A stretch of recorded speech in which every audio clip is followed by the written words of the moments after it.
de l'expérience à la compétence. Comment fait-on pour passer d'une expérience douloureuse, d'un passé douloureux, à la capacité à accompagner les autres sur ce même sujet? Nous sommes nombreux, praticiens, thérapeutes, coachs, à être pris dans ce genre de questionnement-là, à avoir envie de transmettre le meilleur de notre cheminement personnel et à prendre le risque de se prendre les pieds dans le tapis en projetant sur l'autre notre propre souffrance et notre propre cheminement. Comment on fait pour passer d'un héritage personnel à un héritage professionnel?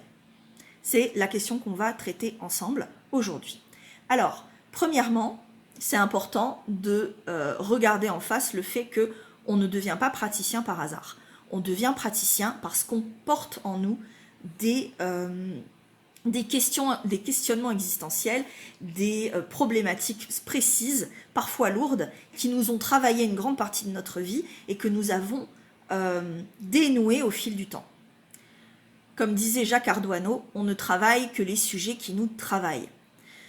Jacques Ardoineau, c'était un professeur de sciences de l'éducation et il expliquait donc qu'on va tous travailler certains sujets, certaines disciplines, certains concepts, parce que en réalité ces enjeux-là nous habitent et sont en tension en nous, dans notre psyché, mais aussi dans notre corps, dans notre façon d'être en relation avec les autres, dans notre façon de prendre notre place dans l'espace public, et on va travailler certains sujets parce que derrière on est en train de se travailler nous-mêmes, on est en train de chercher des réponses pour vivre sa vie, pour avoir la vie bonne, comme on dit en philosophie.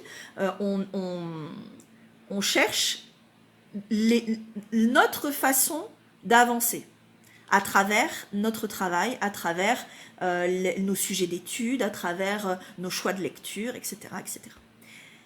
Et donc, quelqu'un qui devient praticien, c'est très souvent quelqu'un qui a œuvré une grande partie de son temps dans l'optique de chercher des réponses aux problématiques qui le travaillaient. Et il a trouvé des réponses, et il a envie de transmettre ces réponses. Et donc le piège là, c'est il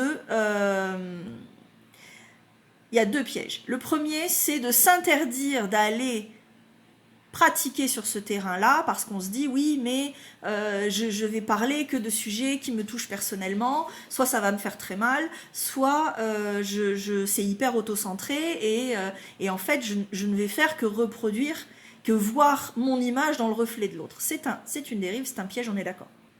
Le deuxième piège, c'est de partir du principe que, sous prétexte qu'on a fait du chemin personnel, on n'aurait pas besoin de se former, on a juste besoin de se positionner comme ça, comme l'expert du sujet.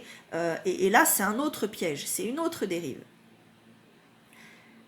La clé, c'est premièrement d'admettre que oui, on est particulièrement efficace là où on a fait du chemin, à une condition. À la condition de s'être distancé de son histoire. Et par quoi est-ce qu'on se distancie? On se distancie par le savoir, par le concept, par la formation, par la théorie, par la lecture, par la création de postures. C'est-à-dire que pour réussir à être vraiment efficace là où vous avez été concerné de façon personnelle, eh bien vous avez besoin de passer par tout un processus qui va vous permettre de professionnaliser votre savoir personnel. C'est-à-dire que vous avez ce qu'on appelle un savoir expérientiel, un savoir qui n'est pas académique, qui n'est pas reconnu, et vous avez besoin de le travailler de façon académique dans l'optique de vous en distancer et dans l'optique de transformer votre expérience personnelle en compétence, c'est-à-dire en moyen d'agir dans l'espace social pour rendre un service à la communauté. Si vous ne le faites pas, vous êtes un bon copain ou une bonne copine qui partage ses conseils à des gens. C'est sympa, hein, mais c'est pas un métier. Si vous voulez vous professionnaliser, si vous voulez vous sentir légitime, vous avez besoin de passer par ce processus-là qui va vous rendre professionnel Et il ne s'agit pas de nier votre expérience perso, il ne s'agit pas de la balayer, il ne s'agit pas d'aller travailler absolument ailleurs pour ne pas l'utiliser. Vous pouvez l'utiliser, mais vous l'utilisez depuis une posture professionnelle. Et ça change tout. Et donc, devenir compétent, ça passe par le fait de prendre du temps, se former, théoriser. Et il y a un autre point qui est extrêmement important, c'est de passer par la supervision. La supervision, le travail de supervision va vous permettre de faire la part des choses, de vous déprendre de certaines projections que vous pourriez avoir sur l'autre.